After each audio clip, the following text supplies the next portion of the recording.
آج ہم اور آپ اسلام کے ایک عظیم ستون اور پلر کو سمجھنے کے لیے جمع ہوئے ہیں۔ اللہ کے پیارے حبیب ہم سب کے آقا جناب احمد مجتبیٰ محمد رسول اللہ صلی اللہ علیہ وسلم نے ارشاد فرمایا، بنی الاسلام علی خمس شہادت ان لا الہ الا اللہ وان محمد رسول اللہ واقام الصلاۃ وایتاء الزکاۃ وحج البیت وصوم رمضان۔ اسلام کا دار و مدار یا اسلام کی بنیاد 5 چیزوں پر ہے۔ پھر آقا نے ارشاد فرمایا، یہ گواہی دینا کہ اللہ ایک ہے اور یہ گواہی دینا کہ جناب محمد رسول اللہ صلی اللہ علیہ وسلم اللہ کے بندے ہیں۔ نماز قائم کرنا، روزہ رکھنا، حج بیت اللہ کی زیارت حاصل کرنا، یہ 5 اسلام کے پلر ہیں۔ کلمہ، نماز، روزہ، زکوٰۃ اور حج۔ الحمدللہ کلمہ ہم اور آپ سبھی جانتے ہیں، مسلمان کے گھر میں پیدا ہوئے تو رب تبارک و تعالیٰ کا کرم ہے، کلمہ کے حوالے سے سبھی جانتے ہیں، اور اگر نہیں بھی جانتے ہیں تو کلمہ کے مفہوم کو تو یقین کرتے ہیں۔ اللہ ایک ہے اور جناب محمد رسول اللہ صلی اللہ علیہ وسلم اللہ کے پیارے رسول اور اس کے بندے ہیں۔ اقامت الصلاۃ، نماز قائم کرنا۔ نماز کے قائم کرنے کا کیا مطلب ہے آپ حضرات نے بارہا سنا ہے، وہ بھی الحمدللہ ایک سیشن میں گزر گیا۔ وہ ایتاء الزکاۃ، زکوٰۃ ادا کرنا۔ زکوٰۃ ادا کرنے کی شرعی حیثیت کیا ہے، کس کے اوپر زکوٰۃ واجب ہوتی ہے اور زکوٰۃ کتنے پر کتنا واجب ہوتی ہے، ساری باتیں الحمدللہ گزر چکی ہیں۔ اور صوم رمضان، رمضان کے روزے رکھنا۔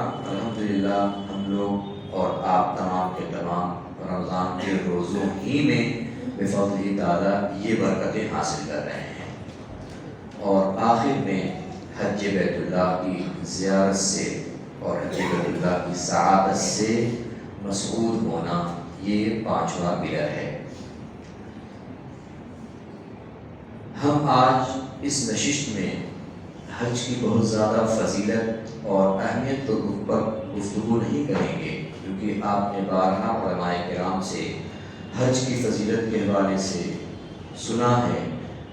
آج انشاءاللہ حج ادا کیسے کرنا ہے، کب کون سا رکن اور کہاں جا کے کس طرح سے ادا کرنا ہے، وہ ہم کو جاننا ہے، اپنے سینے میں بسانا ہے، دل میں رکھنا ہے، اور یہ دعا کرنا ہے کہ انشاءاللہ رب تبارک و تعالیٰ کرم فرمائے گا تو اس سیشن کی برکت ہم لیے رہیں گے، اور جب بھی حج کو جائیں گے تو اس علم کو اپنے کام میں لے آئیں گے، اور یہ بھی دعا کریں گے کہ رب تبارک و تعالیٰ ہم سبوں کو حج بیت اللہ کی زیارت سے مشرف فرمائے۔ رب تبارک و تعالیٰ نے قرآن مقدس میں ارشاد فرمایا، وَلِلَّهِ عَلَى النَّاسِ حِجُّ الْبَيْتِ مَنِ اسْتَطَاعَ إِلَيْهِ سَبِيلًا۔ اے لوگو، اللہ کے لیے حج کا کرنا اس شخص پر یا اس مسلمان پر فرض ہو گیا جو حج میں جانے کی استطاعت رکھتا ہے۔ اب حج میں جانے کی استطاعت کیا ہے، وہ انشاءاللہ بات آ رہی ہے۔ اور ہمارے آقا جناب محمد رسول اللہ صلی اللہ علیہ وسلم نے اپنی ایک پیاری حدیث میں ارشاد فرمایا، اے لوگو، تمہارے اوپر حج فرض کیا گیا۔ ایک صحابی نے عرض کیا، حضور کیا ہر سال ہم سب کے اوپر، ہر مسلمان کے اوپر حج فرض ہوگا؟ توجہ دیں گے، میرے آقا کی عظمت ہے، میرے آقا خاموش ہے۔ دوسری مرتبہ پھر صحابی رسول نے پوچھا، حضور کیا ہر سال ہمارے اوپر حج کا کرنا فرض ہے؟ میرے آقا خاموش رہے، اور پھر انہوں نے پوچھا، حضور ہر سال ہمارے اوپر حج کا کرنا فرض ہے؟ 2 مرتبہ یا 3 مرتبہ پوچھا، میرے آقا خاموش رہے، اور اس کے بعد پھر ارشاد فرمایا کچھ دیر کے بعد صحابی وہ کہاں گئے جو پوچھ رہے تھے کہ ہر سال حج کرنا ہر مسلمان پر فرض ہے؟ صحابی نے کہا حضور میں ہوں۔ میرے آقا نے ارشاد فرمایا اگر میں ہاں کہہ دیتا، توجہ دیں، اگر میں ہاں کہہ دیتا تو ہر مسلمان پر ہر سال حج کا کرنا فرض ہو جاتا۔ یہ اختیار ہے میرے آقا کا۔ دنیا آج کہتی ہے کہ جس کا نام محمد یا علی ہے اس کو کوئی اختیار نہیں ہے، لیکن یہ حدیث کے الفاظ اور حج کے سلسلے میں جو حدیث ہے اس کے الفاظ ہے۔ میرے آقا نے ارشاد فرمایا اگر میں کہہ دیتا ہاں تو میرے ہاں کہنے کی بنیاد پر ہر مسلمان پر ہر سال میں ایک مرتبہ حج کا کرنا فرض ہو جاتا۔ بہرحال اس حدیث سے یہ سمجھ میں آتا ہے کہ حج کی فرضیت ہے، اور یہ بات حتمی اور یقینی ہے کہ حج کا انکار کرنے والا کافر ہے۔ حج کی فرضیت کا انکار کرنے والا اسلام کے دائرے سے خارج ہے۔ رب تبارک و تعالیٰ ہم کو اور آپ کو اپنے حبیب صلی اللہ علیہ وسلم کی احادیث طیبہ اور سنت مبارکہ پر عمل کی توفیق نصیب فرمائے۔ ایک حدیث پاک میں رب کے محبوب نے ارشاد فرمایا، بڑی پیاری حدیث ہے اور حج کرنے والوں کے لیے یہ کہہ لیجئے کہ سب سے بڑی اللہ کے طرف سے سوغات ہے، سب سے بڑی خیرات ہے، اور جو حج کرنے والے ہیں ان کی اگر دعا کسی کو مل جائے تو ان کے لیے بھی بڑی سوغات ہے۔ کیا ہے؟ اس وجہ سے آپ ضرور سنیں اور دعا کریں کہ ہم کو اور آپ کو سب کو رب تبارک و تعالیٰ حج کی سعادتوں سے بہرہمت فرمائے۔ آقا نے ارشاد فرمایا حاجی کی مغفرت ہو جاتی ہے۔ سب سے بڑا انعام یہ ہے کہ حج کرنے والے کی مغفرت ہو جاتی ہے، بخشش ہو جاتی ہے۔ یہی تک نہیں بلکہ آقا نے ارشاد فرمایا اور اس کی بھی مغفرت ہو جاتی ہے حاجی جس کے لیے دعائیں مغفرت فرماتے ہیں۔ یہی وجہ ہے کوئی کتنا بھی قوم کے اندر کم عزت والا ہو، لیکن جب حج کے لیے جانے لگتا ہے تو قوم کا سب سے بڑا سرمایہ دار بھی آتا ہے تو کہتا ہے حاجی صاحب ہمارے لیے بھی دعا کیجیے۔ کیوں؟ اس لیے کہ کسی نہ کسی طرح سے اس نے یہ حدیث سنی ہوگی یا اس کے ذہن میں آقا کی یہ بات ہوگی کہ حاجی کی تو بخشش ہو ہی جاتی ہے، حاجی جس کے لیے دعا فرما دے رب تبارک و تعالیٰ اس کی بھی بخشش فرما دیتا ہے۔ تو آخر کیوں آدمی حاجی سے مل کر جو حج کے لیے روانہ ہونے والا ہے اس سے مل کر اپنے لیے دعا کیوں نہ کروا لے؟ اور یقیناً کوئی بھی حاجی جاتا ہے تو پھر وہ تمام مسلمانوں کے لیے بخشش کی، خیریت کی دعا تو کرتا ہی ہے، اور جہاں تک میں جانتا ہوں سب کا نام اگرچہ نہ لے، یکی بات دیگری جس کا نام یاد آ گیا، نہیں یاد آیا تو اتنا تو ضرور کہتا ہے مولا جتنے لوگوں نے مجھ سے دعا کے لیے کہا ہے، جو حاجی ہیں وہ تو یقینی طور پر اتنا کہتے ہی ہیں، وہ کہتا ہے کہ مولا جتنے لوگوں نے دعا کے لیے کہا ہے، جن دعاؤں کے لیے کہا ہے، مولا سب کی جائز دعائیں قبول فرما لے۔ ظاہر سی بات ہے وہ دعا کے لیے کہتا ہے تو دعا کا اس کے مقصد ہی ہوتا ہے کہ مولا یہ حاجی جا رہے ہیں، ان کی دعا کے صدقے میں میری بخشش فرما دینا۔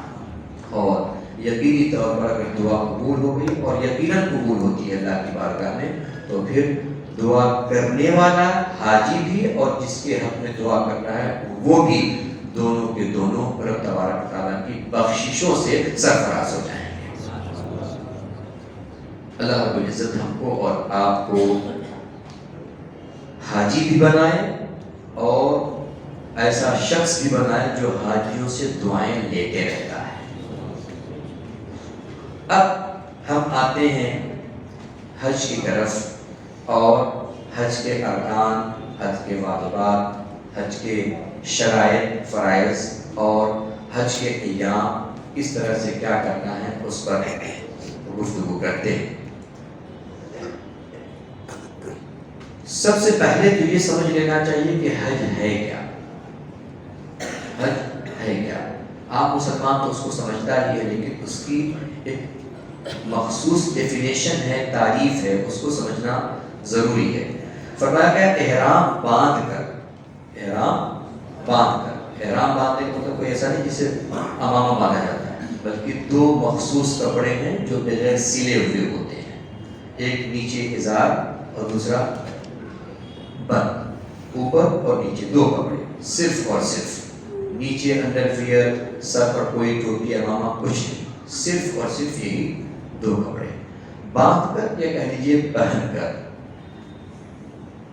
9ویں ذی الحجہ کو عرفات میں ٹھہرنے۔ تو گویا عرفات میں ٹھہرنا حج کا یہ رکن مانا جاتا ہے۔ اگر کوئی شخص 9ویں ذی الحجہ کو عرفات میں نہ ٹھہرے، کسی بھی وجہ سے ٹھہرنے نہیں دیا، کسی نے جا نہیں پایا، کوئی اور وجہ ہو گئی، اس کا حج نہیں ہوگا۔ اس وجہ سے 9ویں ذی الحجہ کو، بقرہ عید کی 9ویں تاریخ کو عرفات کے میدان میں تھوڑی دیر کے لیے ہی صحیح ٹھہرنا حج کے ارکان میں سے ہے، وہ ضروری ہے۔ اور کعبے کا طواف کرنا، یہ 9ویں ذی الحجہ کو ضروری نہیں ہے، لیکن کعبے کا طواف کرنا بھی، جس کو طواف افاضہ کہتے ہیں، اور دوسرا نام بھی جس کو دیا جاتا ہے وہ بات آگے آ رہی ہے۔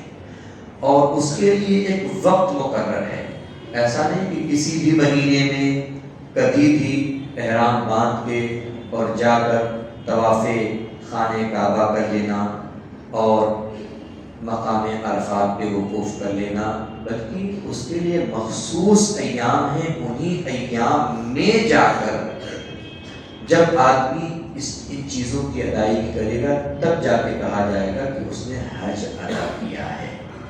ٹھیک ہے، یہ تو حج کی تعریف ہے۔ اب حج واجب ہونے کی جو شرطیں ہیں، کب کسی کے اوپر حج واجب ہوتا ہے اور کتنی شرطیں ہیں جو حج سے پہلے پائی جانا ضروری ہے، تب جا کے حج کسی کے اوپر واجب ہوتا ہے۔ تو سب سے پہلی شرط تو یہ ہے کہ جو حج کرنے والا ہے اس کا مسلمان ہونا ضروری ہے۔ اگر کوئی مسلمان نہیں ہے تو اس کے اوپر حج فرض نہیں ہے، وہ دنیا کے حج کرتا رہے، اللہ کی بارگاہ میں مقبول نہیں ہے۔ دوسرا یہ کہ اگر دارالحرب میں ہے، ایسے مقام پر ہے جہاں پر اسلام کے بارے میں یا اسلامی قانون کبھی نہیں نافذ ہوا، کبھی نہیں نافذ ہوا، اور وہاں اسلام کے بارے میں زیادہ معلومات بھی نہیں ہیں، دارالحرب میں ہے اگر وہ، تو کم سے کم اس کو یا بندے کو یہ معلوم ہونا چاہیے کہ حج اسلام کا ایک فریضہ ہے۔ جب انسان کو معلوم ہوگا تبھی اس کے اوپر حج فرض ہوگا، ورنہ نہیں ہوگا۔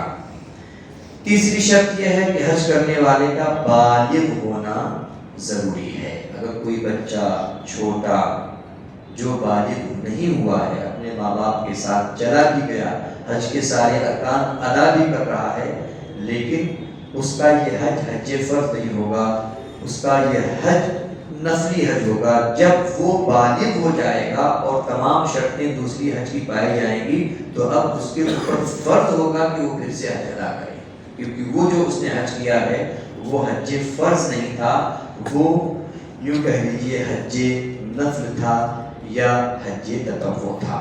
تو بالغ ہونا بھی شرط ہے۔ بالغ ہونے کی مختلف قیدیں ہیں، ایک تو یہ کہ اس کو احتلام ہوتا ہو تو بالغ ہے، منہ زیر ناف آ جائے تو بالغ ہے، اور علماء نے اس کی عمر کی حد بندی بھی کی ہے کہ اگر عمر کے اتنے حصے، کچھ نے کہا 12، کچھ نے 13، کچھ نے 15 سال بتائیں، کہ اگر اتنے سال کا ہو گیا تو اور دوسری علامتیں بالغ ہونے کی اگرچہ نہ پائی جائے اس کو بالغ شرعاً مانا جائے گا۔ تو اگر 15 سال سے کم کی عمر ہے تب بھی اس کے اوپر حج فرض نہیں ہے۔ عاقل ہونا، جو حج کرنے جا رہا ہے اس کو عقل بھی ہو، ایسا نہ ہو کہ پاگل ہو، مجنون ہو، بہرا ہو، اور اس کو پتہ ہی نہیں کہ ہم کیا کر رہے ہیں کیا نہیں کر رہے ہیں۔ ایسا بندہ جو عقل سے ماورا ہے، جس کے پاس عقل نہیں ہے، مخ نہیں ہے اور وہ اپنا نفع نقصان نہیں سمجھ سکتا، شریعت نے اس کو بھی حج کا مکلف نہیں بنایا ہے۔ آزاد ہونا، کسی کا غلام کوئی ہو تو اس کے اوپر بھی حج فرض نہیں ہے۔ تندرست ہونا، تندرست ہونے کا مطلب یہ ہے کہ حج کے ارکان وہ ادا کر سکے، اتنا تندرست ہو کہ اگر چل کے ادا کرنا ہو تو چل کے بھی ادا کر لے، اور اگر کوئی ایسی تکلیف ہے کہ اگر اس کو ویل چیئر پہ بھی حج کروانا ہو تو حج کر سکتا ہو، تو وہ بھی تندرست کے زمرے میں آتا ہے، اس کا بھی حج مان لیا جائے گا۔ تندرست نہ ہونے کا مطلب یہ ہے کہ مثال کے طور پر اس کے ہاتھ پیر شل ہو گئے ہیں، مثال کے طور پر وہ ایسا ہو گیا ہے کہ وہ دیکھ نہیں سکتا، چل نہیں سکتا، اٹھ نہیں سکتا، بیٹھ نہیں سکتا، تو پھر ایسا مانا جائے گا کہ وہ تندرست نہیں ہے، ایسے بندے کے اوپر حج فرض نہیں ہوتا ہے۔ سفر حج کا مالک اور سواری پر قادر ہونا، اگر کوئی ساری شرطیں پائی جا رہی ہیں لیکن سفر حج پہ جو جانا چاہ رہا ہے اس میں جو خرچ آ رہا ہے، آج کے زمانے میں کم سے کم ایک بندے کے حج کے پیچھے گورنمنٹ نے ایسا جال بچھا کے رکھا ہے کہ 5-6 لاکھ روپے سے کم میں کوئی حج کے لیے نہیں جا سکتا۔ حالانکہ اللہ کے رسول نے حج کو آسان سے آسان تر کرنے اور کرنے کی ترغیب بھی فرمائی، اور خود آپ صلی اللہ علیہ وسلم نے آسانی کے ساتھ حج بھی فرمایا، لیکن آج کے دور میں حج کرنا ایک بہت بڑی چیلنجنگ والی بات ہو گئی ہے۔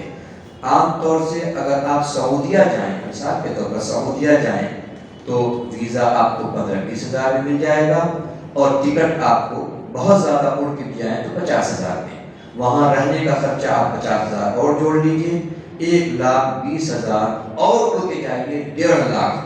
1.5 لاکھ میں یہ سارا کچھ ہو جانا چاہیے تھا، لیکن یہ افسوس کی بات ہے کہ لوگوں نے حج کو مکمل طور پر بزنس بنا لیا۔ جو کام 1.5 لاکھ میں یا 1,20,000 میں یا 1 لاکھ میں یا لم سم میں ہو جاتا تھا، اس کو لوگوں نے اتنا سخت کر دیا کہ اب حالت یہ ہو گئی کہ آدمی اپنی زندگی میں حج کے بارے میں جب سوچتا ہے تو اس کی نگاہوں کے سامنے اندھیرا جیسا آ جاتا ہے۔ وہ یہ سوچتا ہے کہ جو بہت زیادہ مالدار ہوگا اسی کے لیے حج ہے، جبکہ ظاہر سی بات ہے آج کے زمانے کے اعتبار سے جب تک 6-7 لاکھ روپیہ نہ ہو جائے تب تک یہ نہیں مانا جائے گا کہ سفر حج کا خرچہ اس کے پاس ہے، آنے جانے کا خرچہ اس کے پاس ہے، تو ظاہر ہے کم سے کم 6-7 لاکھ 8 لاکھ کو تب جا کے مانا جائے گا کہ ہاں اس کے پاس سفر حج کا خرچ موجود ہے۔ تو یہ تو وہ چیزیں تھیں جو حج کے لیے شرط تھیں، جو حج کے واجب ہونے سے پہلے کسی بندے میں ہونا ضروری تھی۔ اگر یہ چیزیں نہ پائی جائیں تو پھر حج انسان کے اوپر، مسلمان کے اوپر فرض نہیں ہوتا ہے۔ حج کے فرائض، پہلے شرطیں ہو گئی، اب فرض پہ آ جائے۔ حج کے فرائض میں یہ ہے کہ ایک تو شرط یہ بھی ہے کہ احرام باندھنا، اس کو کچھ علماء نے فرض میں بھی گنا ہے، احرام باندھنے کو فرض میں بھی گنا ہے، کیونکہ احرام باندھنا اور حج کا تصور جو ہے وہ احرام کے ساتھ ہی آتا ہے۔ اس وجہ سے بعض علماء نے احرام کو بھی حج کا فرض قرار دیا ہے، حج کا رکن قرار دیا ہے۔ البتہ یہ ہے کہ یہ حج کے لیے احرام کا باندھنا شرط ہے، فرض نہیں ہے۔ اور حج کا رکن جو ہے وہ وقوف عرفہ ہے۔ عرفہ کیا ہے؟ آپ تمام حضرات کو پتا ہوگا، نہیں پتا ہو تو جان لیجیے کہ مکے کے قریب میں ایک مقام ہے جہاں پر جبل رحمت ہے، ایک پہاڑ ہے جہاں پر سیدنا آدم علیہ السلام اور سب کائنات کی ماں، پوری دنیا بھر کی ماں حضرت حوا رضی اللہ تعالی عنہا کا ملان ہوا تھا۔ ایک زمانے دراز کے بعد جب اللہ نے چاہا کہ حضرت آدم اور ان کی بیوی یعنی ہم سب کی ماں کا ملان ہو جائے کئی 100 سال کے بعد، تو رب تبارک و تعالیٰ نے اسی مقام پر جبل رحمت کے قریب میں ان دونوں نفوس قدسیہ کو ملایا تھا۔ وہی جبل رحمت ہے اور اسی کا جو میدان ہے، بہت بڑا میدان ہے، اس میدان کو میدان عرفہ یا عرفات کا میدان بولتے ہیں۔ اسی عرفہ کے میدان میں 9ویں ذی الحجہ کے آفتاب ڈھلنے سے، 9ویں ذی الحجہ ہوئی، آفتاب ڈھل گیا، اس کے ڈھلنے سے 10ویں کی صبح صادق کے پیشتر، 9ویں کا آفتاب ڈھلا اور 10ویں کی صبح صادق آنے سے پہلے ہی کسی وقت بھی عرفات میں ٹھہرنا یہ حج کا فرض کہلاتا ہے، اور بغیر اس کی ادائیگی، چاہے تھوڑی دیر کے لیے ہی ہو، اگر تھوڑی دیر کے لیے بھی جا کے ٹھہر گیا تو مان لیا جائے گا کہ حج کے رکن کو ادا کر لیا، لیکن اگر مطلقاً نہیں ٹھہرا کسی بھی وجہ سے، کسی نے ٹھہرنے ہی نہیں دیا، جا نہیں پایا، پریشان ہو گیا، پاگل ہو گیا، کچھ اور ہو گیا، اگر نہیں ٹھہرا تو حج نہیں مانا جائے گا۔ طواف زیارت کا اکثر حصہ یعنی کم سے کم 4 پھیرے وہ خانہ کعبہ کے کر لے طواف زیارت کا، تو اگر طواف زیارت اس نے نہیں کیا یا وقوف عرفہ نہیں کیا تو اس کا حج وہ لوگ نہیں مانا جائے گا، ٹھیک ہے۔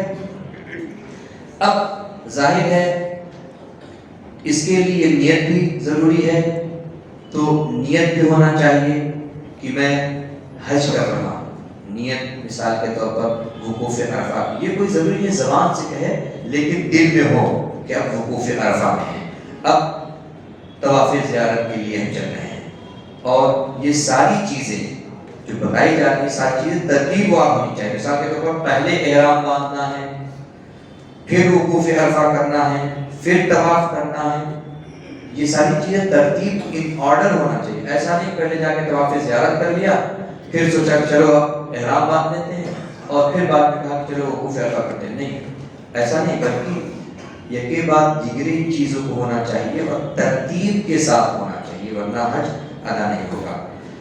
حج ہر فرض کا اپنے وقت پر انجام پانا، میں نے بتایا جیسے کہ وقوف عرفہ کا ٹائم اور وقت کیا ہے، 10ویں کی صبح صادق 9ویں ذی الحجہ کے آفتاب ڈھلنے سے، آفتاب ڈھلا 9ویں کا ڈھل گیا یعنی پہلی چیز ظہر کے بعد کا حصہ ڈھل گیا، اس کے بعد سے 10ویں کی صبح صادق کے پیشتر، صبح جو صادق آتی ہے رات میں جہاں ہم سحری کرتے ہیں تو وہ تقریباً صبح صادق کا وقت ہوتا ہے، اس سے پیشتر ٹھہرنا ضروری ہے، ٹھیک ہے۔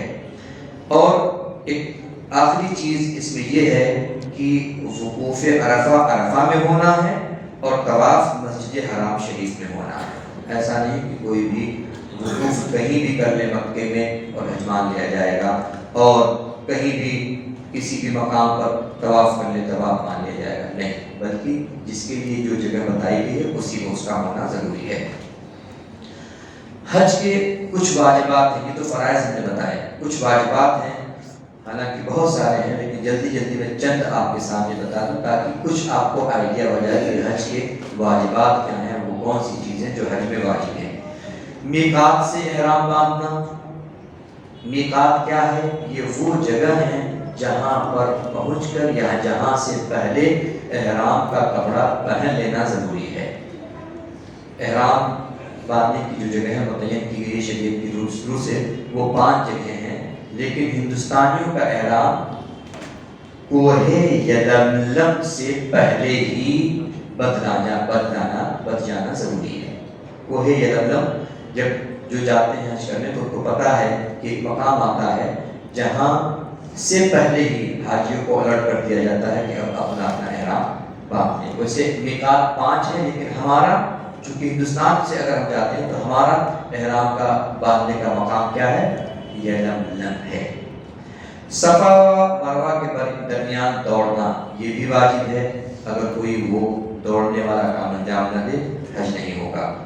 عذر نہ ہو تو پیدل طواف کرنا، طواف جو ہو وہ پیدل ہو، مثال کے طور پر کسی کے پیر میں تکلیف ہے یا کوئی ضعیف ہے زیادہ تو ایسی صورت میں شریعت نے اس کو اجازت دی ہے کہ ویل چیئر پر اس کو طواف کرا دیا جائے، لیکن بہتر یہ ہے کہ پیدل طواف کرے۔ مزدلفہ میں ٹھہرنا، عرفات میں ٹھہرنا تو فرض ہے لیکن مزدلفہ میں بھی ٹھہرنا ہے، مزدلفہ میں ٹھہرنا یہ واجب ہے۔ عرفہ اور مزدلفہ کے درمیان تھوڑی سی دوری ہے، الحمدللہ میرا بھی جانا ہوا، میں نے دیکھا ہے، حج میں تو نہیں گیا لیکن عمرے میں جا کے ساری چیزیں دیکھی اور ایک تقریب فہم ہم کو بھی ہو گیا کہ یہاں آتے ہیں تو یہ کرتے ہیں، یہاں آتے تو یہ کرتے ہیں، یہاں آتے تو یہ کرتے ہیں۔ بہرحال مزدلفہ میں ٹھہرنا یہ بھی حج کے واجبات میں سے ہے۔ مغرب و عشاء کی نماز عشاء کے وقت مزدلفہ میں آ کر پڑھنا، یہ وہ جگہ ہے مزدلفہ جہاں پر مغرب اور عشاء دونوں کی نمازیں عشاء کے وقت میں مکمل طور پر ادا پڑھی جاتی ہے۔ ایسا نہیں ہے کہ کوئی جا کے مغرب پہلے پڑھ لے پھر انتظار کرے پھر عشاء پڑھے، نہیں، چلو عشاء کا وقت آ جائے، انتظار کرو عشاء کے وقت آنے کا، عشاء کا وقت آ گیا، اب مغرب اور عشاء دونوں ایک ساتھ پڑھنا، یہ بھی حج کے اندر واجب ہے۔ تینوں جمروں پر، یہ جو شیطان ہے، جمرۃ العقبہ اور جمرۃ الاولیٰ اور جمرۃ الوسطیٰ، یا تینوں جمرات، پہلا جمرہ، دوسرا جمرہ، تیسرا جمرہ، جو آج کل وہاں پر باقاعدہ ایک بڑی سی بڑا سا پلر بنا دیا گیا موٹا سا، اور ان پر لوگ پتھر یا کنکری مارتے ہیں، اور یہ بھی تینوں جمروں پر 10ویں، 11ویں اور 12ویں کو تینوں دن کنکریاں مارنا یہ بھی واجب ہے۔ بغیر اس کے حج کے واجبات چھوٹ جائیں گے اور حج کما حقہ ادا نہیں ہوگا، یا تو دم دینا پڑے گا یا پھر حج سرے سے ثابت ہو جائے گا، ختم ہو جائے گا، اور حج کی قضا کرنا پڑنا ضروری ہو جائے گی۔ قران اور تمتع والوں کو قربانی کرنا، ابھی بات آ رہی ہے، ہم آپ کو بتاتے ہیں کہ قران اور تمتع کیا ہے۔ بہرحال ابھی یوں سمجھ لیجیے کہ حج کی 3 صنفیں ہیں، 3 قسمیں ہیں، ایک حج افراد، دوسرا حج تمتع اور تیسرا حج قران۔ حج افراد والے کا حکم الگ ہے اور حج تمتع اور قران والے کا حکم الگ ہے۔ حج تمتع اور حج قران اگر کوئی بندہ کر رہا ہے تو اس کے اوپر ضروری ہے کہ وہ قربانی بھی کرے، اور یہ قربانی وہ نہیں ہے جو ہم اپنے گھروں پر بقرعید والی کرتے ہیں، نہیں، یہ دوسری قربانی ہے جو حج کے واجبات میں سے شمار کیا جاتا ہے، خاص طور سے تمتع اور قران کرنے والے حج کے لیے۔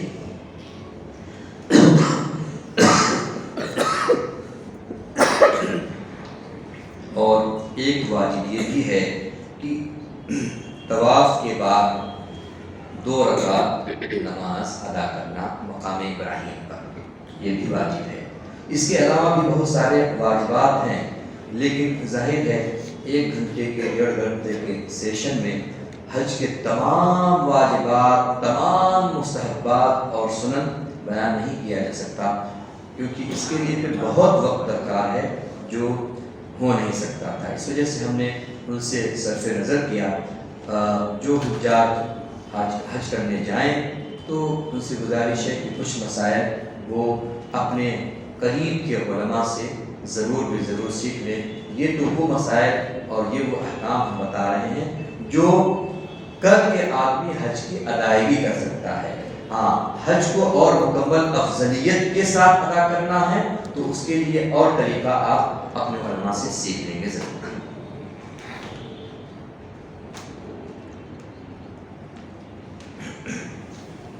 اچھا، میں نے عرض کیا کہ حج کے 3 طریقے ہیں، تو حج کے 3 طریقے کیا ہیں اور کیسے ہیں اس کو سن لیں۔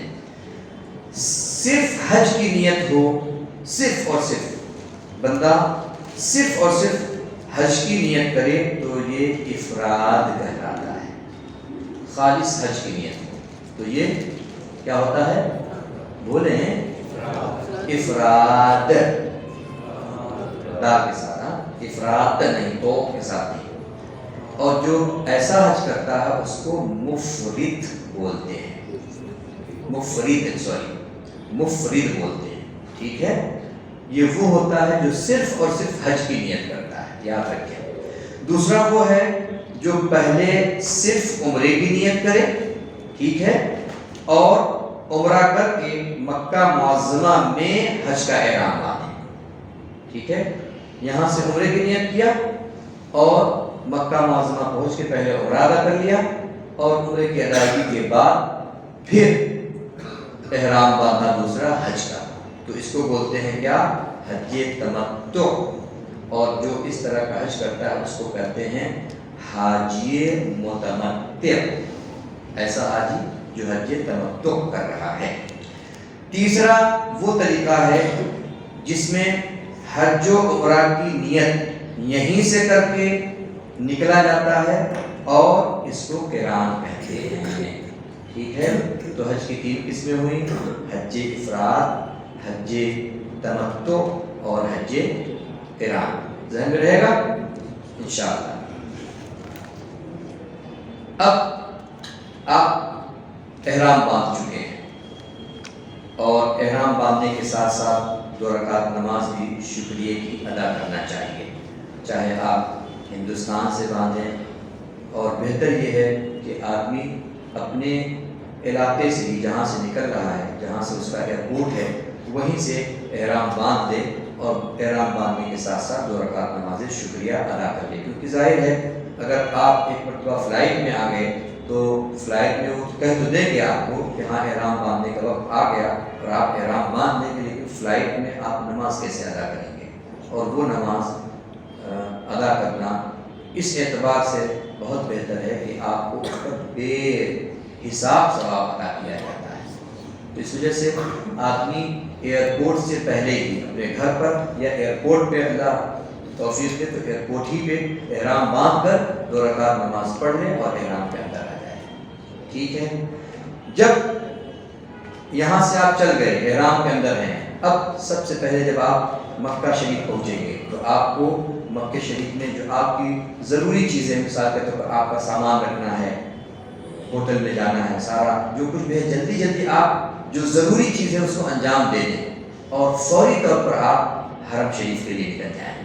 اب حرم شریف جب آئے تو اپنی نگاہوں کو نیچی کیے رہیں، ایسا نہ ہو کہ آپ دیکھتے ہوئے جائیں، بلکہ اپنی نگاہوں کو نیچی کیے رہیں اور اپنے دل میں یہ بسائیں کہ مولا میں بڑا گنہگار تھا، لیکن تو نے کرم فرمایا مولا، اور تو نے میرے گناہوں کے، تمام تر گناہوں کے ازالے کی صورت پیدا فرما دی، اور اپنی نگاہوں کو نیچی کیے ہوئے خانہ کعبہ کی طرف بڑھے، اور خانہ کعبہ جب قریب آ جائے اس سے پہلے ہی لبیک کی صدائیں چلتی رہیں گی، لبیک اللہم لبیک، وہ جو تلبیہ ہوتا ہے وہ پڑھتا رہے گا، اور جب خانہ کعبہ پر کے قریب پہنچے تو پھر وہاں کا منظر ایسا ہوتا ہے، آپ یقین کریں کہ دل تو چاہتا ہی نہیں ہے کہ آنکھیں نیچی رہیں، لیکن حکم ہے کہ آنکھیں نیچی کرو، اس وجہ سے انسان آنکھیں نیچی کیے رہتا ہے، اور جب خانہ کعبہ آپ کی نگاہوں کے بالکل قریب آ جائیں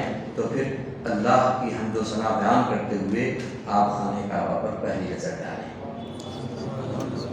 اور یہ وہ مقام ہے خانہ کعبہ پر آپ کی پہلی جب نظر پڑے، آپ خود بھی محسوس کر رہے ہوں گے۔ دیکھیں ہم اور آپ بیٹھے ہیں صرف اور صرف سیکھنے کی غرض سے، لیکن آپ کو یہ محسوس ہو رہا ہوگا، مجھ کو تو الحمدللہ محسوس ہو رہا ہے جیسے ہم خانہ کعبہ کو دیکھ رہے ہیں۔ آپ اس کو صرف سنے نہیں بلکہ محسوس کریں کہ آپ گویا خانہ کعبہ کے قریب پہنچ چکے ہیں اور آپ کی نگاہیں خانہ کعبہ کے اوپر ہیں، اور آپ دعا کریں، اے اللہ تو نے اس گھر کو عزت دی، مولا اس کی عزت میں اور اضافہ فرما دے۔ اور امام سیوطی علیہ الرحمہ نے لکھا ہے کہ کعبے پہ جب پہلی نظر پڑے تو انسان جو بھی دعا کرے وہ قبول ہوتی ہے،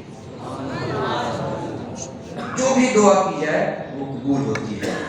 تو پھر امام سیوطی نے اور بزرگوں نے لکھا ہے کہ جب خانہ کعبہ پر پہلی نظر پڑے جو بھی دعا ہو قبول ہوتی ہے، تو کوئی ایسی دعا مانگ لی جائے جو سب سے جامع دعا ہو۔ کوئی بتائے گا کہ کون سی دعا مانگ لی جائے؟ بتائے کوئی؟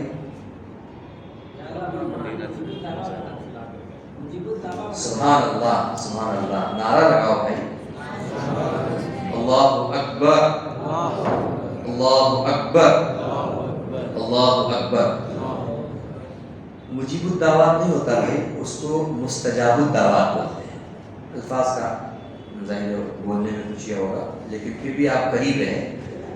مستجاب الدعوات ہونے کا مطلب یہ ہے کہ آپ یہ دعا کریں کہ مولا میں تجھ سے یہ دعا کرتا ہوں کہ اب میں جو بھی دعا کروں سب قبول ہو جائے۔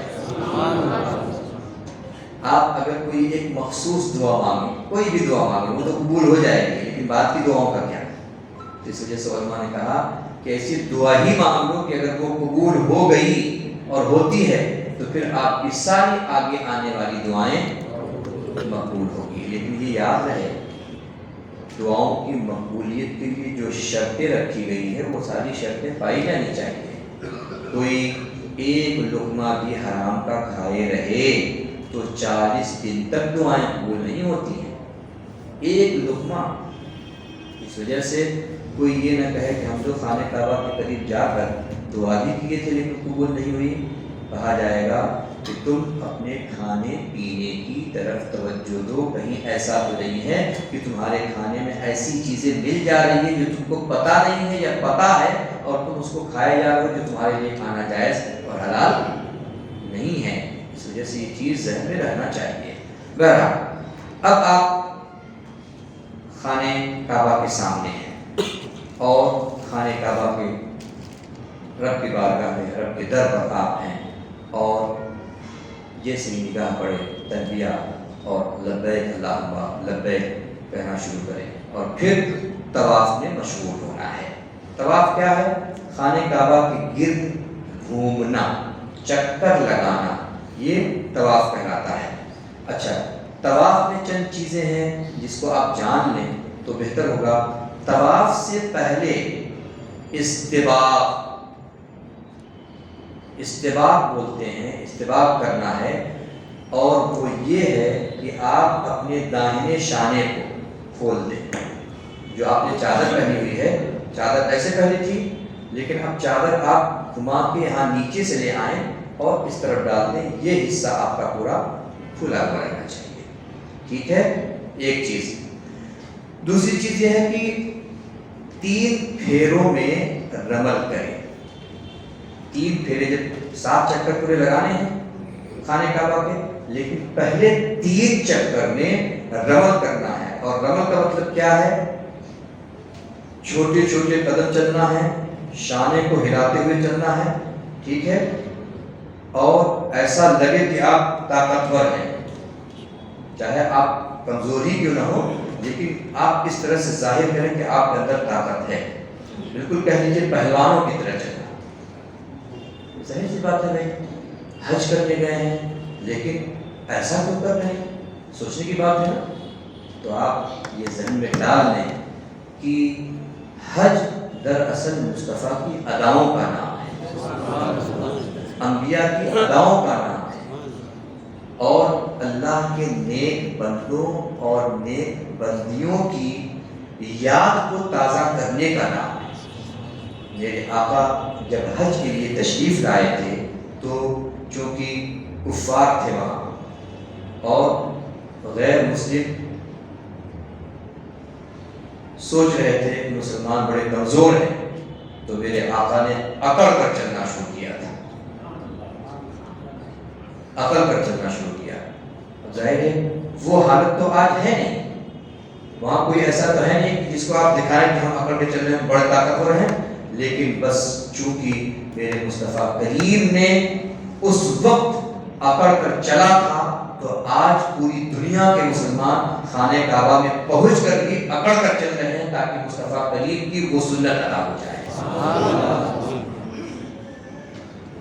ٹھیک ہے، تو اب کوئی یہ نہ کرے کہے جب دیکھو تب سنتیں، ہم کو تو حج بھی اگر ملا ہے تو میرے رسول کے صدقے میں ملا ہے، صفا اور مروہ کے درمیان چلنا دوڑنا بھی اگر ملا ہے تو کسی نبی کی والدہ کا صدقہ ہے، اور میں تو کہتا ہوں کسی نبی کا صدقہ ہے۔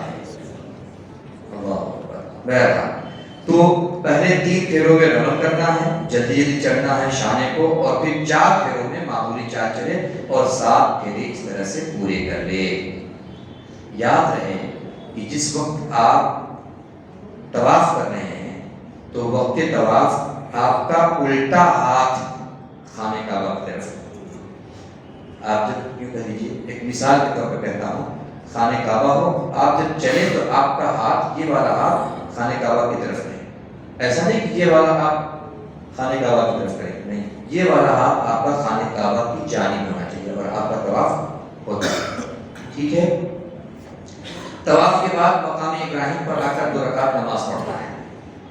طواف جیسے ہو گیا آپ کا، تھوڑی دور پر ساری چیزیں قریب قریب میں ہیں. جتنے لوگ گئے ہیں سب جانتے ہیں، جو نہیں گئے ہیں اللہ تبارک و تعالیٰ ایسے اسباب پیدا فرما دیں کہ سب کے سب حج و عمرہ کو پہنچائیں. اللہ تعالیٰ اپنے حبیب کے صدقے میں سب کو اپنے در کی بھی زیارت نصیب فرما اور خانہ کعبہ کی زیارت بھی نصیب فرما.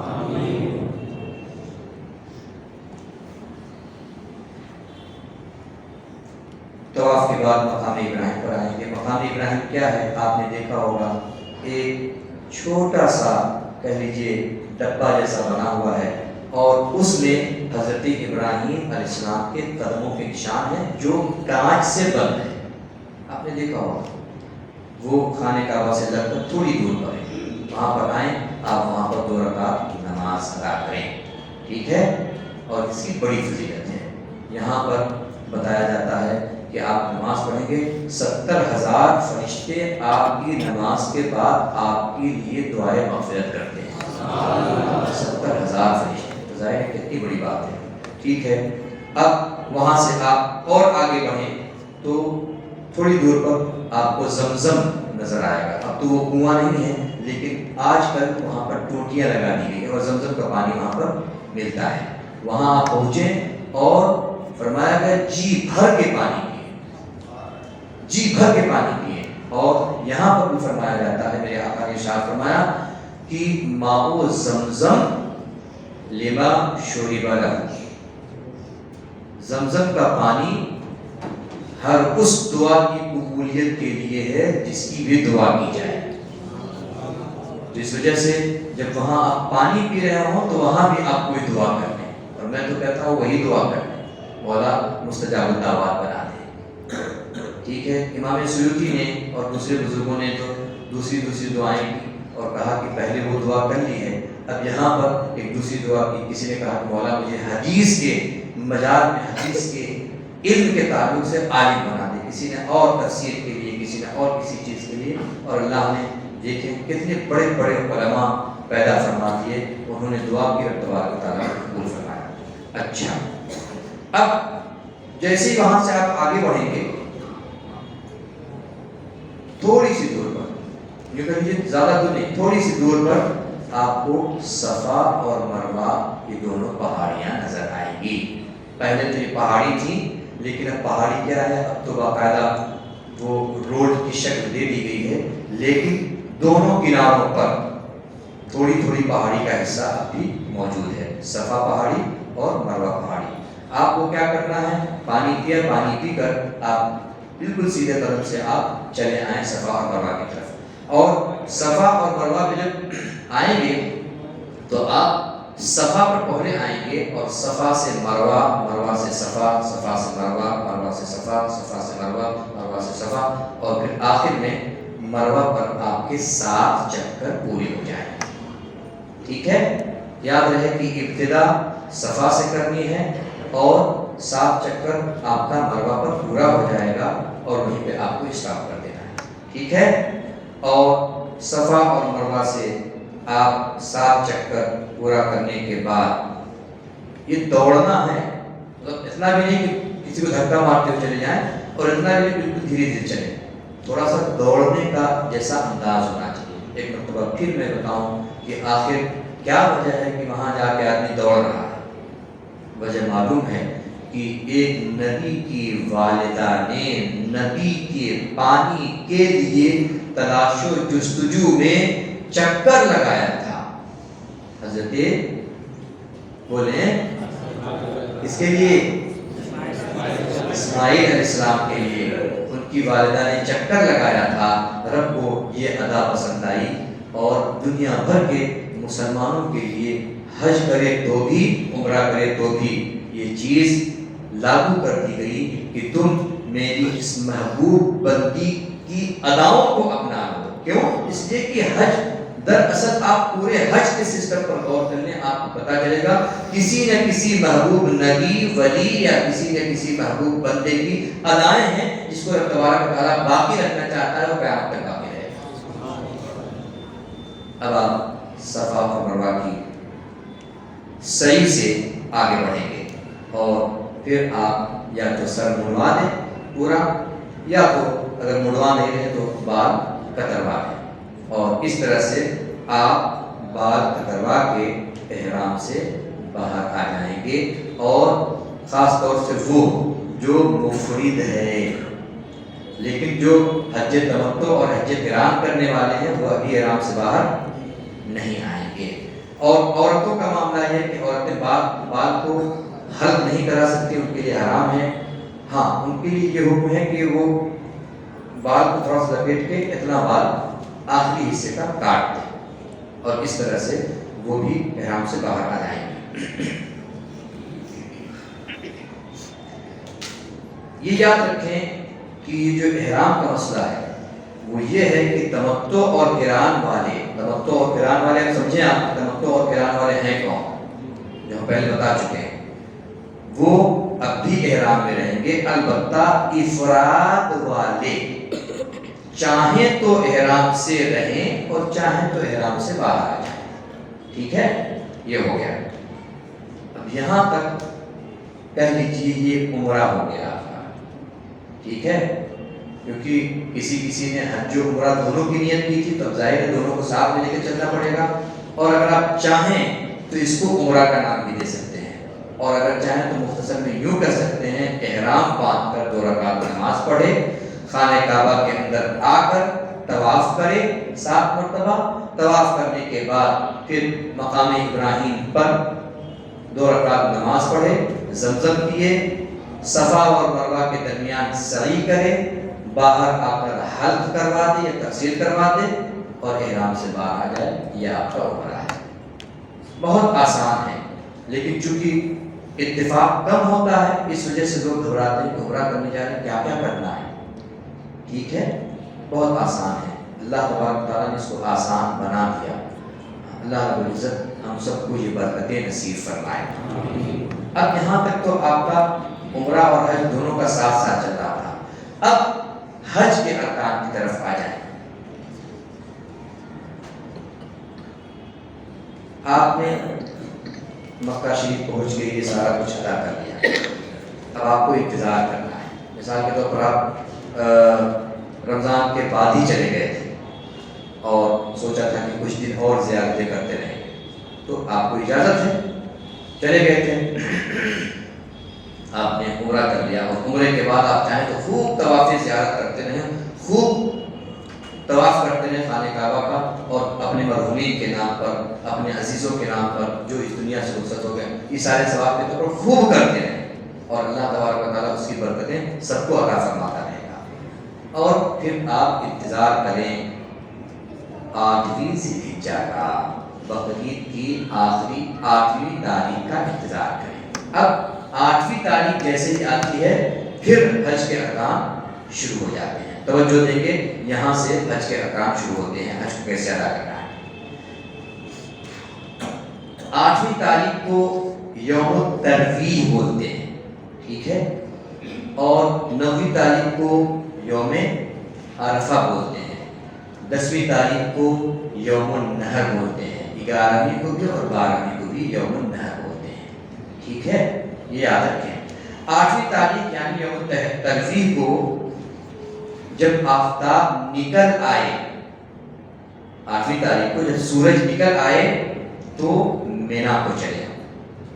مینا ایک جگہ ہے جو مینا، مزدلفہ، عرفہ بالکل ساتھ میں لگے ہوئے ہیں، تھوڑی تھوڑی دوری پر، سب سے پہلے مینا آئے گا، مینا کی طرف چلے اور یہاں ٹھہرے۔ مینا میں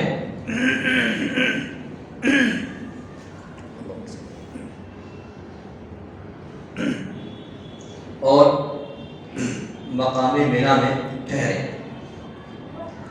آج کی ظہر سے کل آنے والی 9ویں کی صبح تک 5 نمازیں ہی پڑھنی ہیں، ٹھیک ہے۔ 8 تاریخ کو آپ ظہر کے وقت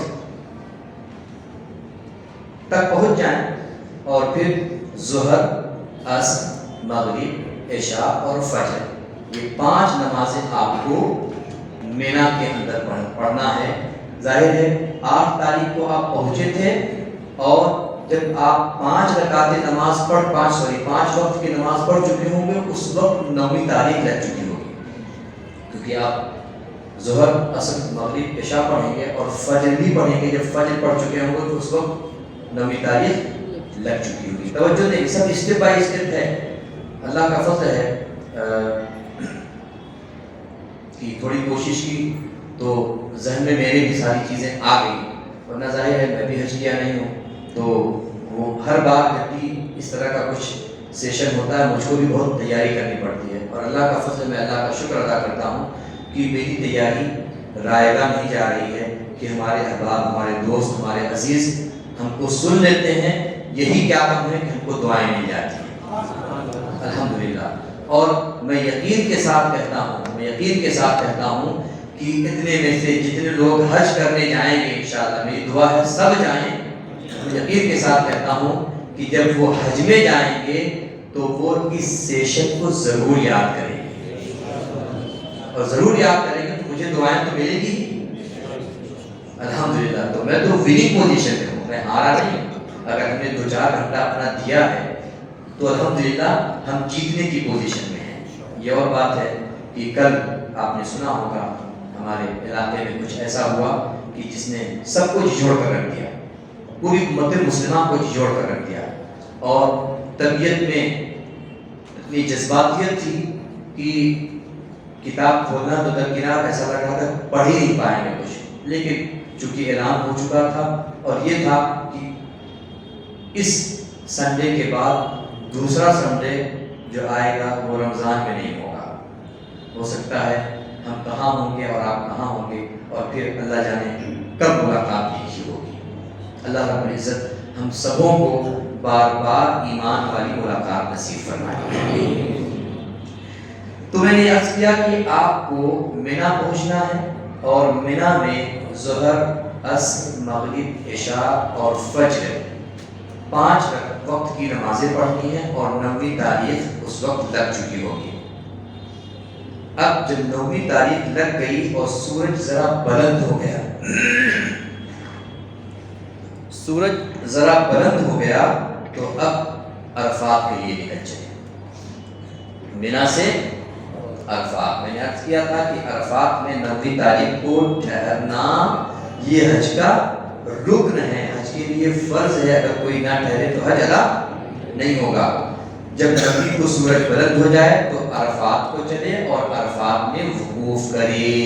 توجہ دے، عرفات میں نے بتایا وہی میدان جہاں پر سیدنا آدم علیہ السلام اور حضرت حوا رضی اللہ تعالیٰ عنہ ملے تھے، اور وہیں پر جبل رحمت ہے، وہیں پر ٹھہرنا ہے اس کے ارد گرد، ٹھیک ہے۔ عرفہ میں ظہر اور عصر کو ملا کر پڑھنا ہے۔ دیکھیں آپ پہنچے وہاں تو ظہر اور عصر کو ایک ساتھ ملا کر پڑھنا ہے، پہلے ہی پڑھ لیں تاکہ پھر آپ کو لمبا وقفہ ملے مغرب تک خوب دعائیں کرنے کا۔ جلدی پہنچ کے پڑھ لیا، اور یہ یاد رکھیں کہ اس میں آپ اپنی جماعت بھی کر سکتے ہیں، اور کسی غیر کے پیچھے، ایسے کے پیچھے نماز پڑھنے کی ضرورت نہیں ہے جس کے پیچھے ہماری نماز ہوتی ہی نہیں ہے۔ آپ سمجھ رہے ہیں what I mean، رائٹ؟ ایسے کے پیچھے نماز پڑھنے کی ضرورت نہیں ہے جہاں نماز ہوتی ہی نہیں ہے، whatever it is، جو بھی ہو۔ آپ چاہیں اپنی جماعت چند دوستوں کے ساتھ کر لیں اگر اجازت ہو، اللہ ماشاء اللہ، ٹھیک ہے۔ بہرحال دونوں نمازیں آپ کو ملا کر پڑھنا ہے، اور پھر آپ اپنے وقت کو خالی کر لیں۔ علماء فرماتے ہیں کہ نہ تو آپ بہت زیادہ کھا لیں، بہت زیادہ کھا نہ لیں کہ پھر آپ کو دعا کرنے میں تکلیف اور نیند لگنے لگے، ٹھیک ہے۔ اور یہ بھی فرمایا گیا اس دن آپ روزہ بھی نہ رکھیں، کیونکہ روزہ رکھ لیں گے تو ہو سکتا ہے کہ تھوڑا سا نقاہت ہو، تھوڑا سا بدن میں کمزوری آ جائے، تو پھر آپ کو دعا مانگنے میں تھوڑی سی زحمت ہو، ٹھیک ہے۔ اس وجہ سے فرمایا گیا آپ متوسط رہیں اور دعا کے لیے مکمل تیار رہیں. اور یہاں پر یہ فرمایا گیا کہ دعائیں جب کرو تو ہاتھ خوب بلند کر کے کرو یہاں تک کہ بغل کی سفیدی تک نظر آ جائے, اور دعا کو اس نیت اور اس عقیدے اور اس ایمان کے ساتھ کہ آج آپ کی ساری دعائیں قبول ہوگی. اور آج رب تبارک و تعالیٰ کرم اپنے جوش کے ساتھ کرم لٹا رہا ہے. آج کی اس سما میں اپنے رب کو منا دیجیے, جو بھی چاہے دعا کر لیجیے, ایک لمحہ بھی آپ کا ضائع نہ ہونے پائے. یوں سمجھ لیجیے کہ یہی وہ مقام ہے کہ جس کے لیے دنیا ترستی ہے. دعائیں تو ہم اور آپ کہیں سے بھی کر سکتے ہیں, اللہ سننے والا ہے, لیکن جو مقام عرفہ کی دعا کا معاملہ ہے وہ دنیا کے کسی خطے کی دعا کا معاملہ نہیں ہے. وہاں میرے آقا نے اپنے ہاتھوں کو بلند کر کر کے دعائیں کی, تو ہم کو بھی ضروری ہے کہ ہم بھی اپنے ہاتھوں کو بلند کر کر کے دعائیں کریں اور وہ ساری التجائیں کہہ ڈالیں. ہو سکے تو لکھ لے جائیں, یہ بھی دعا کرنا, یہ بھی لکھ لے جائیں تاکہ کوئی دعا چھوٹ نہ پائے. آپ چاہیں تو 2-4 پیج 10 پیج لکھ لے جائیں اور پھر آخر میں یہ دعا کریں کہ مولا جو مانگا وہ بھی دے دے, جو نہیں مانگا دل میں ہے وہ بھی عطا فرما. یہ دعا ضرور کرنا چاہیے, کیونکہ ہم کو اپنے بارے میں بھی نہیں پتا ہے, کبھی ہم بھول جاتے ہیں کہ ہم کو دعا کیا کرنی ہے. اس وجہ سے یہ دعا کرتے رہنا چاہیے, مولا جو مانگا وہ بھی عطا فرما دے. جو کسی بھی وجہ سے نہیں مانگ پائے, بھول گئے, یاد نہیں آیا, یا لوگوں کے سامنے اس کو ظاہر نہیں کرنا چاہتے, جو کسی وجہ سے نہیں مانگ پائے, مولا اسے بھی عطا فرما دے. اور رب کریم ہے, رب جانتا ہے کہ ہمارے اور آپ کے دل میں کیا چل رہا ہے. ٹھیک ہے, رب کرم فرمائے گا اور آپ کی دعائیں مقبول ہو جائیں گی. اچھا, اب عرفہ میں ظہر اور عصر ملا کر پڑھا اور دعا میں مشغول ہو گیا. یہ 9ویں تاریخ کا عمل تھا. 9 کو جب غروب آفتاب ہو جائے, یعنی سورج ڈوب جائے, 9ویں تاریخ کا سورج ڈوب گیا تو اب فوراً مزدلفہ کو نکلے, مزدلفہ کے لیے نکل جائے. عرفہ سے مزدلفہ, یاد رہے پہلے آپ نے سفر کیا تو آئے منا تھے, منا سے آئے تھے تو عرفہ آئے تھے, اور عرفہ سے مزدلفہ آئے. ٹھیک ہے, جب مزدلفہ آپ آئیں گے تو اس وقت چونکہ میں نے بتایا کہ غروب آفتاب کے بعد آپ کو آنا ہے. غروب آفتاب جب ہو گیا تو ظاہر 9ویں تاریخ تو ختم ہو گئی, اب 10ویں تاریخ شروع ہو چکی ہے. ٹھیک ہے, کیونکہ تاریخ عربی تاریخ مغرب کے وقت ہی سے شروع ہو جاتی ہے, تو 10ویں تاریخ شروع ہو چکی ہے. اب یہاں بھی دھیان دیں, یہاں پر جب آپ پہنچیں گے تو پہنچتے پہنچتے ویسے بھی مغرب کا وقت ختم ہو گیا ہے, یا اگر نہیں بھی ہوا ہے, مغرب کے بعد آپ مقام عرفہ سے نکلے ہیں اور آئے ہیں مزدلفہ میں, تو اب مزدلفہ میں آ کر آپ کو مغرب اور عشاء دونوں نمازوں کو عشاء کے وقت میں ادا پڑھنا ہے. ایسا نہیں کہ عشاء کے وقت میں پڑھ رہے ہیں تو اب مغرب والی قضا کریں گے, نہیں, یہی وہ مقام ہے جہاں پر نماز کو جمع کر کے پڑھنے کا حکم دیا ہے, مزدلفہ میں اور عرفات میں. عرفات میں ظہر اور عصر, اور مزدلفہ میں مغرب اور عشاء. ٹھیک ہے, آپ نے عشاء پڑھ لی. اچھا, رات نہیں گزارے مقام مزدلفہ میں. 10ویں کی صبح کو مینا کو نکلے تھے. ٹھیک ہے, مینا سے چلے تھے, عرفہ آئے, عرفہ سے مزدلفہ آئے, اب پھر مزدلفہ سے 10ویں تاریخ کو صبح کے وقت پھر مینا آ جائیں. ٹھیک ہے, اب جب مینا آئیں گے تو یہاں کنکریاں لے لیں, کنکریاں لے لیں, جو آپ کو شیطان کو مارنا ہے. شیطان کو کیوں مارا جاتا ہے؟ آج تو وہاں شیطان ہے بھی نہیں دیکھنے. نبی کی اداؤں کو ادا کرنا ہی دراصل حج کو ادا کرنا ہے. حضرت ابراہیم علیہ السلام نے مارا تھا شیطان کو, ہٹ جا, کنکری سے مارا تھا کہ تو بہکا رہا ہے, میں جا رہا ہوں اپنے بچے کی قربانی کرنے, اللہ رب العزت کی رضا حاصل کر کے مجھے بہکا رہا ہے. کنکری ماری, رب کو پسند آیا, رب نے ارشاد فرمایا محبوب اس کو بھی حج کے اندر شامل کر لیجئے. آج اگرچہ شیطان نہیں ہے لیکن کنکریاں مار مار کے حضرت ابراہیم علیہ السلام کو یاد کیا جاتا ہے. ٹھیک ہے, 7 کنکریاں لے لیں, مینا پہنچ کر جمرۃ العقبہ کو جائیں اور 7 بار الگ الگ کر کے سیدھے ہاتھ سے کنکری ماریں. ایسا نہیں 7 اٹھا کے ساتھ باندھ دیا, 7 کو اٹھانا ہے, 7 کنکری رہے گی, ایک ایک الگ الگ کنکری سے مارنا ہے.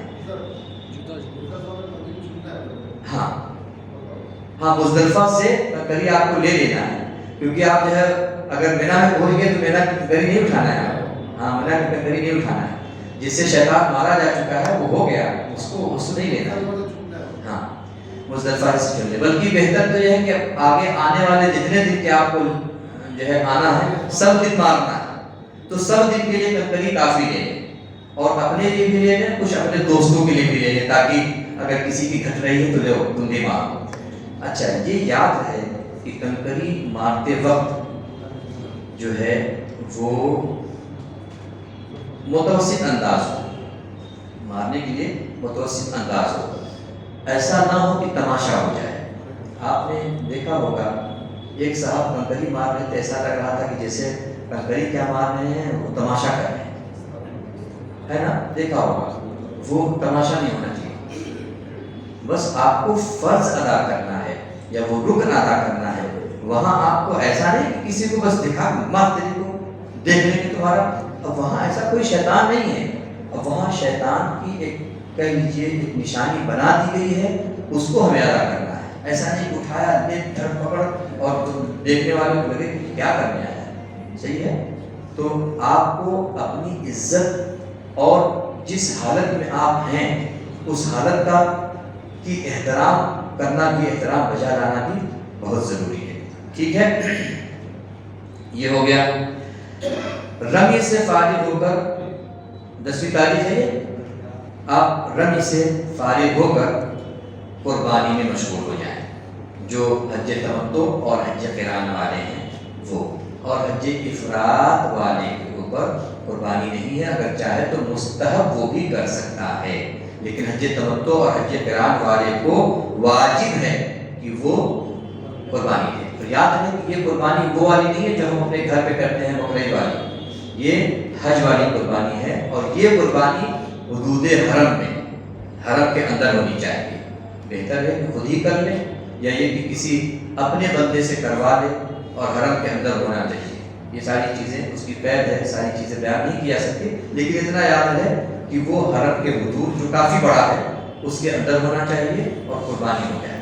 ٹھیک ہے, قربانی کے بعد, قربانی ہو گئی 10ویں تاریخ ہے, قربانی کے بعد قبلہ منہ بیٹھ کر حلق کروا دیں یا تقصیر کروائیں. حلق کا مطلب پورا پورا منڈا بنوا دیں, یا تقصیر کا مطلب بال کچھ چھٹوا دیں ہر طرف سے. ٹھیک ہے, اور اس طرح سے آپ کا حلق یا تقصیر کا معاملہ ہو گیا. اور حلق یا تقصیر کا جو وقت ہے وہ 10ویں تاریخ بھی ہے, 11ویں بھی ہے, 12ویں بھی ہے, اور ایام نحر میں بھی آپ حلق کر سکتے ہیں. ٹھیک ہے, اب آخری چیز ایک آتی ہے طواف فرض کی. طواف فرض کیا ہے؟ آپ خانہ کعبہ کے گرد میں آئیں اور فرض کا طواف کریں, یا جس کو طواف زیارت بھی کہتے ہیں یا طواف افاضہ کہتے ہیں. طواف کریں, اور بہتر یہ ہے کہ یہ طواف آپ کا 10ویں تاریخ کو ہی ہو جائے. اگر 10ویں کو کسی وجہ سے نہیں کر پائے, بھیڑ زیادہ ہوتی ہے, تو 11ویں کو 12ویں کو بھی آپ کر سکتے ہیں. ٹھیک ہے, لیکن بہتر یہ ہے کہ 10ویں کو کر لیں. ٹھیک ہے, اور یہ یاد ہے کہ یہ طواف یہ حج کا رکن ہے. اگر یہ طواف چھوٹ گیا تو پھر حج نہیں ہوگا. اس وجہ سے یہ یاد رکھنا ہے کہ حلق کرایا فوراً یاد رہے کہ ہاں ہم کو طواف کے لیے بھی جانا ہے. طواف کر کے, طواف آپ نے کر لیا تو یوں سمجھ لیجئے کہ 2 رکعت نماز پڑھ کے آپ 2 رکعت نماز آپ نے پڑھ لیا طواف کرنے کے بعد, تو اب آپ کا حج پورا ہو گیا. کہہ دو سبحان اللہ. اب جو چیز بچی ہے وہ شیطان کی پٹائی. شیطان کو آپ کنکریاں ماریں, 11 10 کو تو آپ مان ہی چکے ہیں، 11 کو 12 کو، ٹھیک ہے، 11ویں کو ظہر، بعد ظہر، پھر رمی کو چلو، اور آج کی رمی یعنی آج جو بڑی مارنی ہے جمرہ اولا سے شروع کر کے پھر جمرہ وسطیٰ اور پھر جمرۃ العقبہ میں آنا ہے۔ پہلی والی جو تھی جمرۃ العقبہ پہ آپ نے کیا تھا، لیکن آج تھوڑی سی ترتیب الگ ہو جائے گی، اور وہ جب آپ حج کرنے جائیں گے تو انشاءاللہ یہ مسائل آپ کو ازبر ہو جائیں گے، کیونکہ کتابیں ملتی رہتی ہیں، اور آپ اہل سنت و جماعت کے کسی عالم کی کتاب لیں، کیونکہ بہت سارے مختلف فکر کے لوگ ہوتے ہیں، اپنی اپنی طریقے سے انجام دیتے ہیں۔ بعض دفعہ ایسا بھی ہوتا ہے کہ حج کا کوئی نہ کوئی اہم حصہ چھوٹ جاتا ہے اور پھر دم دینا واجب ہو جاتا ہے، اس وجہ سے بہت توجہ دینے کی ضرورت ہے، ٹھیک ہے۔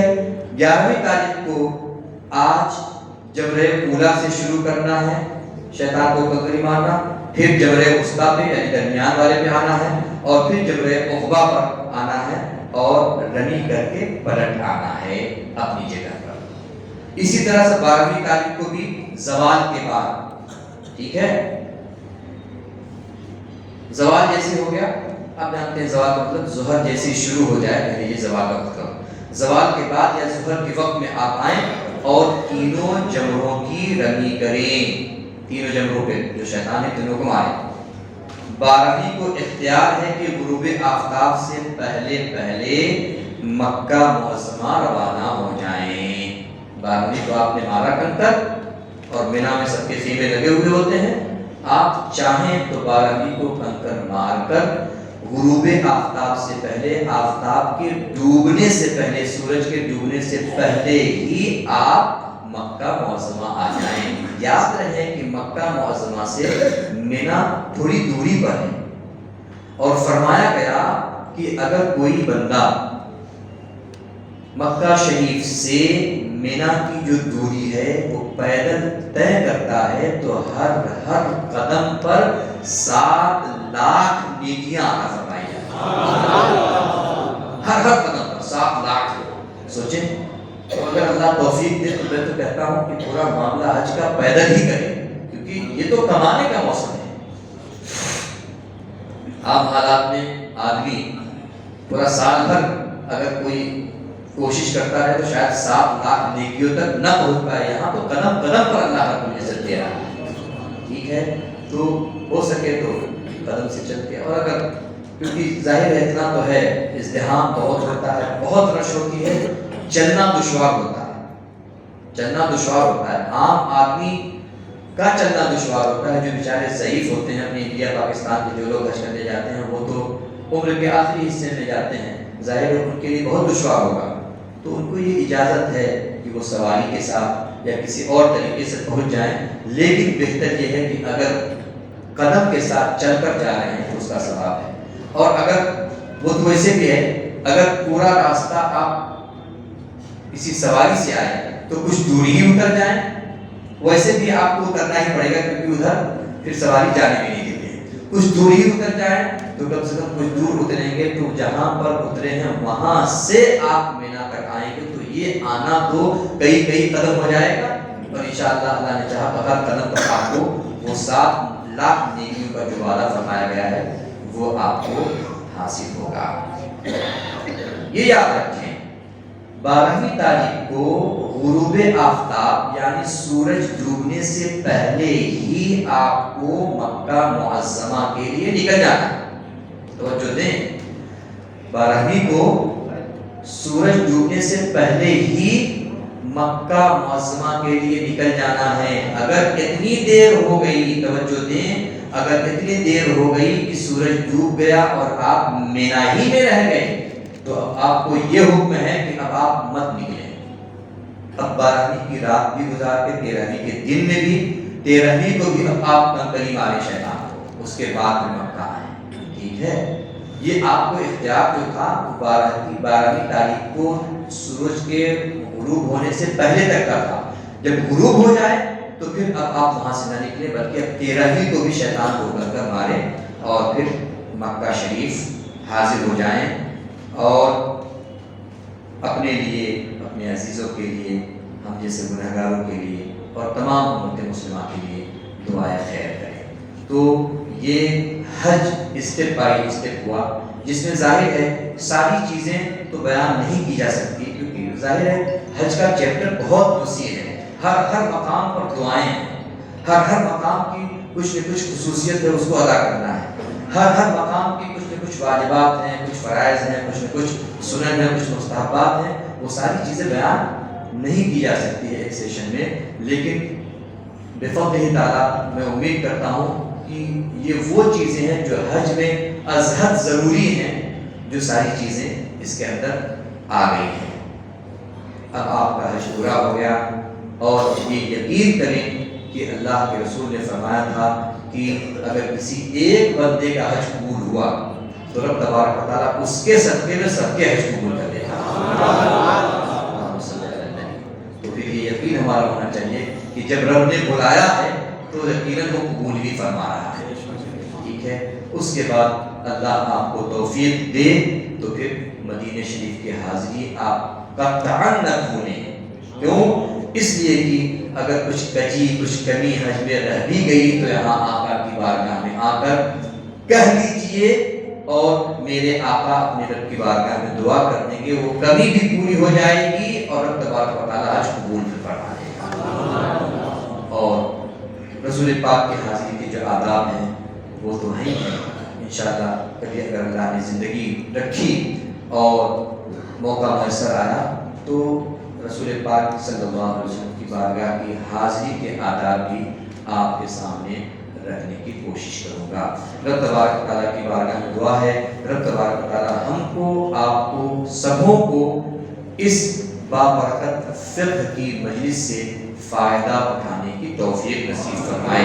مولا کریم ہم نے اپنے وسعت بھر، طاقت بھر مولا حج کے بیان کو لوگوں کے سامنے پیش کیا، مولا اپنے فضل و کرم سے ہمارے اس بیان کو نفع بخش بنا دے۔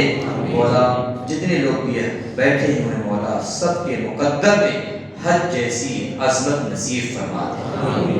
مولا اپنے فضل و کرم سے حبیب پاک صلی اللہ علیہ وسلم کا صدقہ عطا فرما کے ہمارے کہنے سننے میں کوئی لغزش، کوئی خطا ہوئی ہو تو اسے معاف فرما کے مولا اپنی بارگاہ ناز میں یہی ہمارے لیے نجات کا ذریعہ بنا دے۔ ان اللہ و ملائکتہ یصلون علی النبی یا ایھا الذین آمنوا صلوا علیہ وسلموا تسلیما۔ اللهم صل علی سیدنا و شفیعنا و حبیبنا و بارک وسلم۔ الصلاۃ والسلام علیک یا رسول اللہ صلی اللہ تعالی علیہ وسلم۔ سبحان ربک رب العزة عما یصفون وسلام علی المرسلین والحمد للہ رب العالمین۔ لا الہ الا اللہ محمد رسول اللہ۔